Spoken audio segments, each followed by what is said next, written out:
I'm done with the BS, man. I'm done pretending this is confusing. I'm done pretending there's a hero team, and I'm done pretending that Epstein is some footnote that just didn't work out. Because if free speech was real, Jeffrey Epstein would not still be the most suppressed topic on the internet. If free speech was real, the DOJ would not be scrambling for holiday volunteers to redact Epstein files like it was a community freaking bake sale. And if free speech was real, I wouldn't have crossed over 700,000 followers the other day, right? Subscribers. I dropped 2 Epstein videos and suddenly I dropped below 700,000 subscribers again. So let's stop lying to ourselves, man. This isn't about left versus right. And this isn't about conservative versus liberal. This is about who gets paid, who gets protected, and who gets erased. This video is going to blow you away because, a lot of people want to cheer team. And the thing is, I would love to be in that fantasy land too. I was there. I'm not going to lie to you. I was there. I wanted to believe the fantasy. I wanted to believe somebody was coming to save me, man. I was going to vote the hero in to save the day. But the thing is, if you stay at surface level and you just look at executive orders and you're like, yeah, man, the world has changed. No more Pride year, no more DEI. But that junk is all executive orders are only band-aids to a broken system. It doesn't solve anything. It's not permanent. It will immediately get erased. And pretty much anyone can just not follow it. Okay, and just not follow it. They just can say, screw what the executive order says. I'll do whatever I want, other than federal agencies. So a lot of people are cheering this stuff, and they're like, man, everything is going great. It's really not. If you really dig into any of this stuff, if you follow this channel and watch every video, you're going to be like, wow, we are a corrupted society, a civilization, and it is broken. That's the truth, right? And I don't really care about the subscriber count because I'm not here to become famous. But the thing is that it just proves, it's just one of those proving points, along with other proving points I'm going to show you tonight, that solidifies everything that I'm saying. Now, here's the rule that explains everything you're watching. Free speech is not a right anymore. It is basically a permission system. Under Biden, conservative speech was throttled. Anything against the scamdemic was throttled. Okay. Now, under Trump, currently, Epstein speech is throttled. Okay. And pretty much anything going forward, we don't know what's going to happen going forward. But obviously, it's being throttled. Different administration, but same machinery. Okay. And the machinery runs on money, period. Now, we got to stop dancing around this. Meta donated $1 million to Trump's inauguration. Let me pull it up here. Okay. Mark Zuckerberg attended personally. Mark Zuckerberg is the enemy of conservatives, is he not? He's the one that told you couldn't speak about the hokey pokey or any of that stuff. He's the one who kicked Trump off the platform, maybe kicked you off the platform, throttled you, said what you said was hate speech or misinformation. But yet he was at the inauguration. He got invited. Meta also donated heavily to Trump's ballroom. This thing right here, you won't be invited to, but Zuckerberg will be, right? A project that required demolishing part of the east wing of the White House. But Zuck will be there. You won't. You voted for him. I guarantee Zuckerberg didn't. It's not normal. That's not charity, and that damn sure is not patriotism. That is what you call buying access. Now, watch what happens after the money moves. Meta ends third-party fact-checking. They soften moderation enforcement. They rebrand censorship as community notes to make it sound better. Quietly shifts policy in Trump's favor. Why? Because Zuckerberg doesn't want regulation. He doesn't want antitrust. He doesn't want lawsuits, and he damn sure doesn't want platform restrictions. So, of course, he's going to play the game. All these snakes do. So he pays. He panders. And in exchange, Epstein content becomes problematic. Not banned, but managed, okay? Now, let's talk about Google. Trump openly, I have it here. Let me see. Is it this one? Google, yes. Trump openly discussed breaking up Google in the past. All right. That would have been catastrophic for them. And it would have been a straight success for you and I.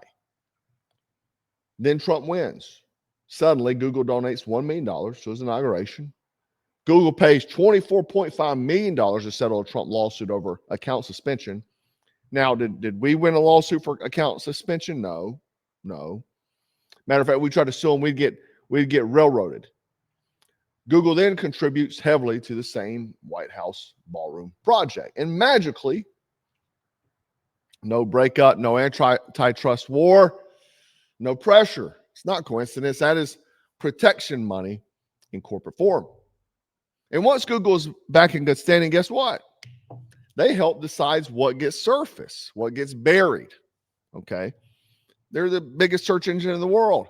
You go type in, hey, man, let me see the nearest plumber.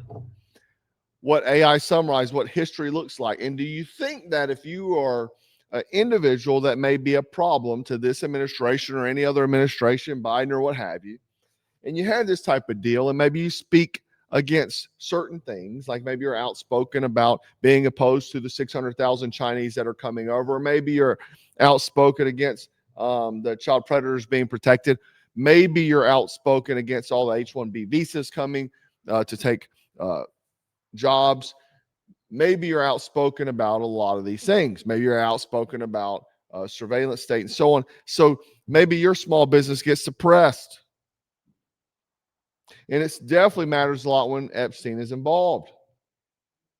Now, let's jump into Palantir, everybody's favorite surveillance state power. We're going to leave social media and interstate power. Palantir has received $128 million tied to Trump-era contracts. They are now building immigration surveillance platforms, population-level data systems, and behavioral analysis tools. Another $30 million project. Okay. Ask yourself, what does the same administration that claims to hate the deep state keep feeding data fusion companies? Because unlike a lot of us, Palantir doesn't care about ideology, nor does Zuckerberg or any of these other people. They don't care about ideology. They care about power. They care about contracts. Palantir, if we go down the deep hole, Peter Thiel, they call Peter Thiel, who Palantir, as the Donald Trump shadow president in Silicon Valley. He heavily invested into Donald Trump, I think in the net of $250 million. He's also who met with Donald Trump and told him essentially he would keep funneling money as long as he took J.D. Vance as vice president. You have to understand, the MAGA Kool-Aid is strong. So if a vice president under Trump is successful, he will be the successor because Donald Trump will back him. And the Kool-Aid is strong and they'll back it. Okay. Now, money out equals power back. It's not draining the swamp. That's industrialized swamp circulation, right? Another thing to note is that Peter Thiel was very heavily involved with Epstein. They chummed around together, homies. So it's not like Donald Trump just met Peter Thiel. He knew Peter Thiel for a very long time. They also had the friendship of Jeffrey Epstein in common. Now, we get back to the party no one wants to say out loud is that Epstein is not dangerous because he committed crimes. Epstein is dangerous because who he knew, who he met, and how he had leverage on them. Okay. The other thing is Palantir, let's jump back there for a minute, who they're also in bed with, obviously the state of Israel, the nation state of Israel. They're heavily involved there with their Mossad and so on. So we have all of this tied in there together. It's weird. You know, and some say that Jeffrey Epstein was a Mossad agent. So you have to question, man, dang, big circle. And this is what I get to a lot of times when I get hate on my channels because people are surface level people. They read a headline, they read a meme. We're winning. However, I dig, I look, and I see that what you see on the surface is bullshit. It really is. But going back to the people he had leverage on, that included Bill Gates. Bill Gates and him were homeboys, man. Gates admitted to hanging around Epstein even after the Epstein conviction.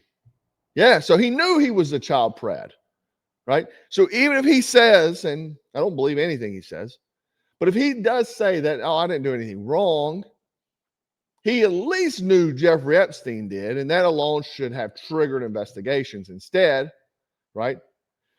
Oh, before I get that, even Gates, I've showed this before, Gates' wife left him because of the Epstein connection. So what she really knew deep dark that we don't want to know, it's probably true.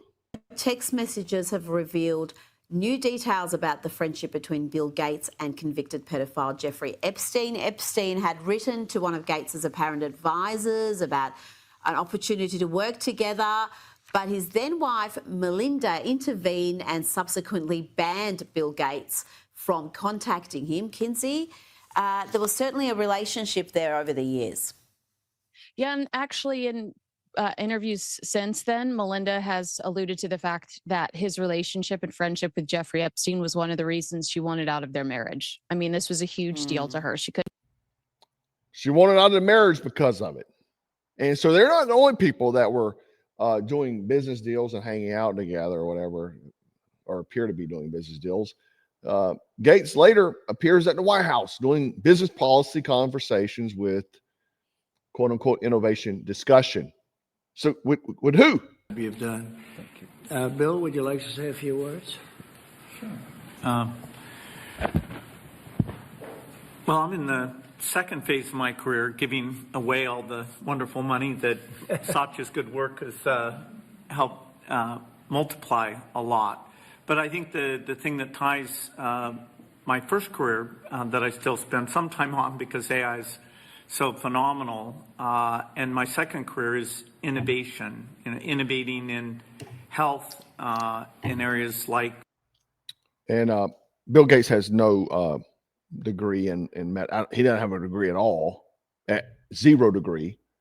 But he definitely does not have any kind of medical degree. So why in the heck is he even involved in that field?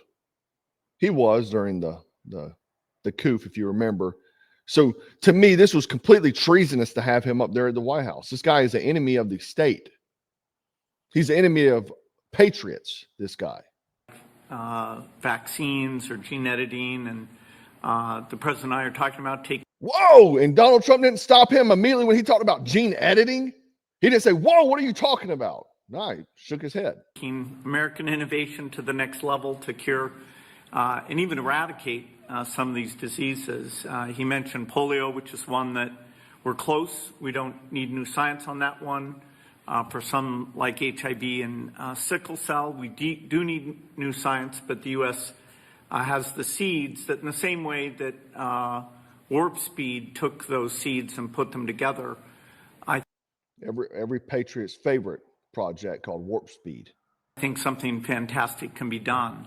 I'm sure it's 4D chess, though. I'm sure that, the patriots that are watching now that are mad because I'm even talking about this, that, oh man, he had to do Warp Speed because you know, I mean, they were, AI for our foundation. He had to take the bump stocks. Is that we want a doctor for everyone in Africa through AI.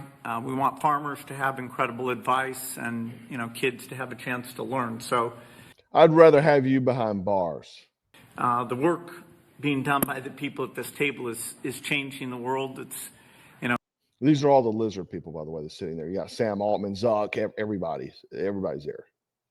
Tim Cook, you name it. Coming fast, so it's great. We all get together and talk about how the U.S. can lead in this key area and apply it even to the poorest outside the U.S. as well as to our great citizens. So thank you for incredible leadership, including getting this group together. Thank you, Bill. That was very nice. Tim Cook. Yeah, I wonder if you could be invited to have a dinner. No, you would. Let's stop pretending. There's no 4D chess. There's no trusting the plan. The issue is not whether Gates is Epstein, whatever. Why did Epstein have access to Gates? That's the question, man. That's the issue. Why did Epstein retain access after conviction? Why did Epstein client list still remain sealed? Remember, Pam Blondie says, the Epstein files are on my desk. There are no Epstein files. We just need more time. Bill Clinton, redaction. And people believe this. People believe this. Let's see if you're going to be invited there. Bill will. Bill and Zuck will be there. Sam Altman, Tim Cook, Peter Thiel. Maybe Bill Clinton's going to be there too. Spoke fondly of him the other day. Meanwhile, Bill, this guy, right? And why does every administration slow walk this case, dude? Every one of them. It doesn't matter if it's Biden or the Trump admin. They're slow walking this case, right? It doesn't matter. It doesn't matter because Epstein is not a left or right problem. That's why Epstein is an elite exposure problem. See, the real deal is that there's not red and blue. There's them and us. That is it. And that's why DOJ redacts, media stalls, platforms suppress, algorithms throttle, accounts vanish, reaches collapses, including mine.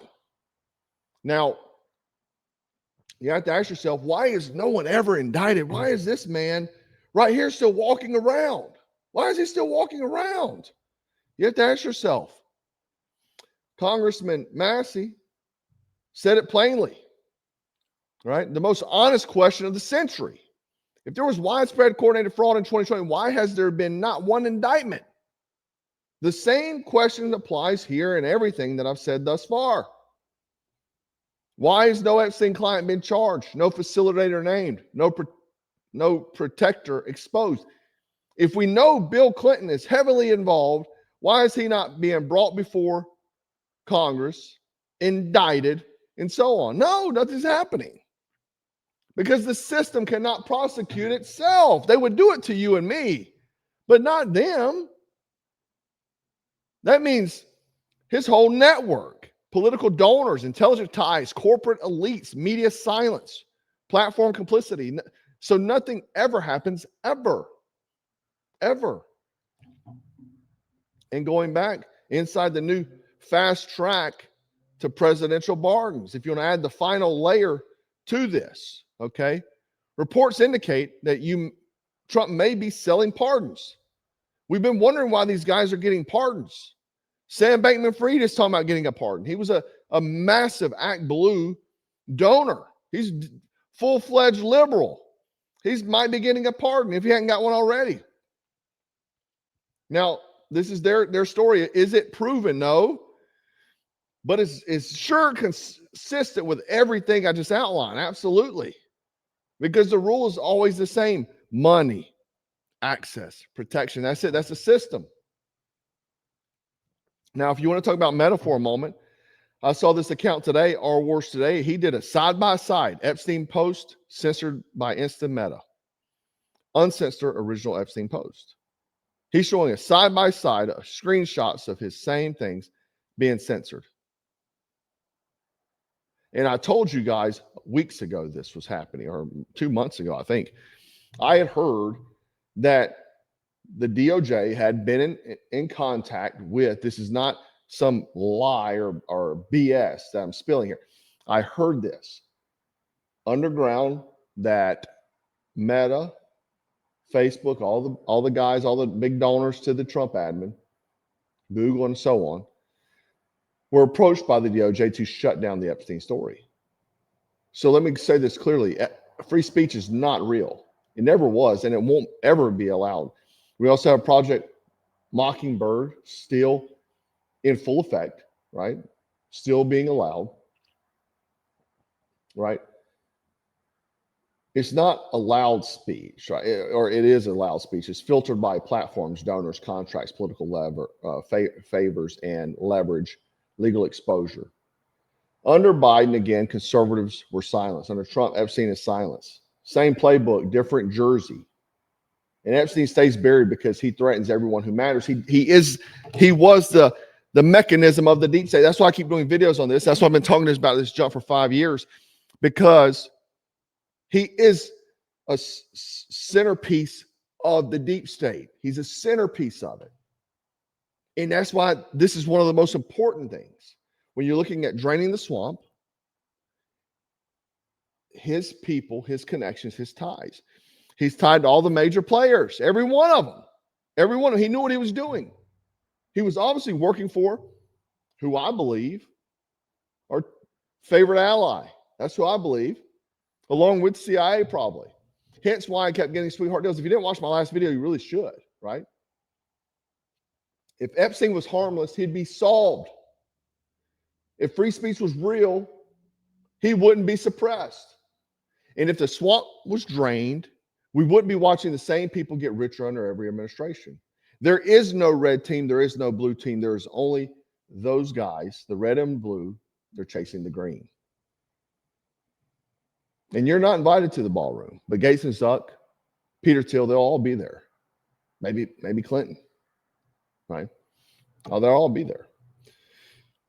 I know a lot of people say surface level. I encourage you not to be, though. I encourage you not to be, because the reality is you have to get the mindset no one is coming to save you.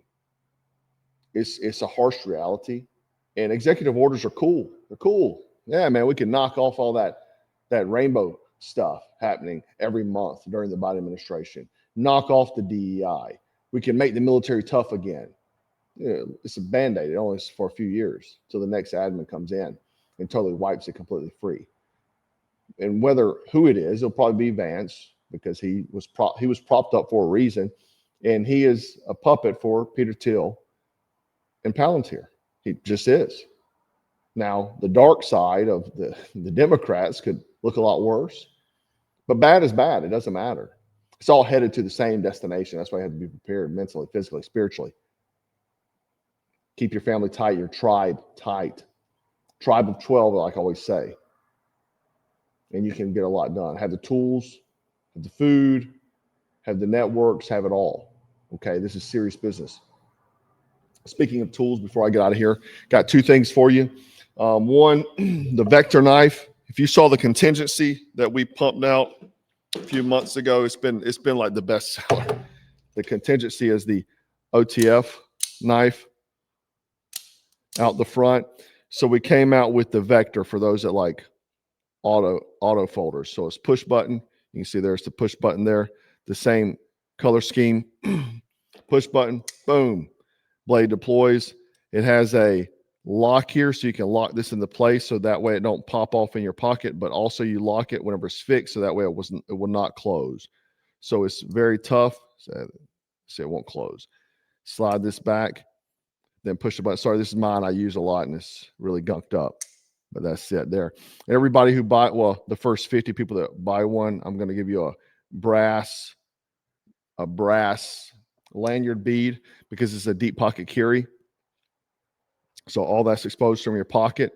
You can hurry up and pull that brass grenade, paracord lanyard bead out, because I had these made for this knife because of the grenade pattern of the handle there. But anyway, it works very well, especially in reverse grip as well, how it goes into the hand. It's a Tonto modified blade. So for fighting, if you want to go real patriot, like the movie, right? We have the BSS Gray Man Breacher. Comes with this amazing Kydex sheath here. This just dropped to, and I wasn't going to release this week, but my boy Jimmy Watson already spilled the beans to all his subscribers on it. So I went ahead and dropped. It's got a G10 handle here, pry bar at the back here, and nail puller. Let me go to this angle. Pry bar and nail puller there, you see. And has a nylon and then Kydex fit sheath here. We have hex wrench here, hammer here. Very, very sharp blades. You have to be careful on it. You can choke up on. So if you need to do fine work, you can breach. You can get out of a vehicle with this, get into a home if you need to, into your house, or get out of it. But it's also got a pretty long G10 handle here, so you can kind of choke up wherever you want. Small to carry, put in a backpack. That's why we call it the Gray Man Breacher tool. And obviously for combat. So you can put this on your plate carrier, belt, put in your vehicle. I keep mine in my vehicle and can quickly throw in my bag, but these just launched as well. We only have a limited number of these right now available. We'll get more in the future. But I would highly suggest you go jump on this bad boy now. And again, this is something we spent maybe 2 years designing, and I've been using it for about 6 months, testing it, and incredible piece of kit for that gray man lifestyle. Anyway, they're on site. Get your Vector and gray man breacher tool while you can, guys. Anyway, again, the first 50 of the Vector knives, the auto folders, you will get that brass grenade, frag grenade bead. Anyway, guys, remember to stay frosty, stay strapped, and always stay dangerous. Black Scout out. 2, 3. 1, 2.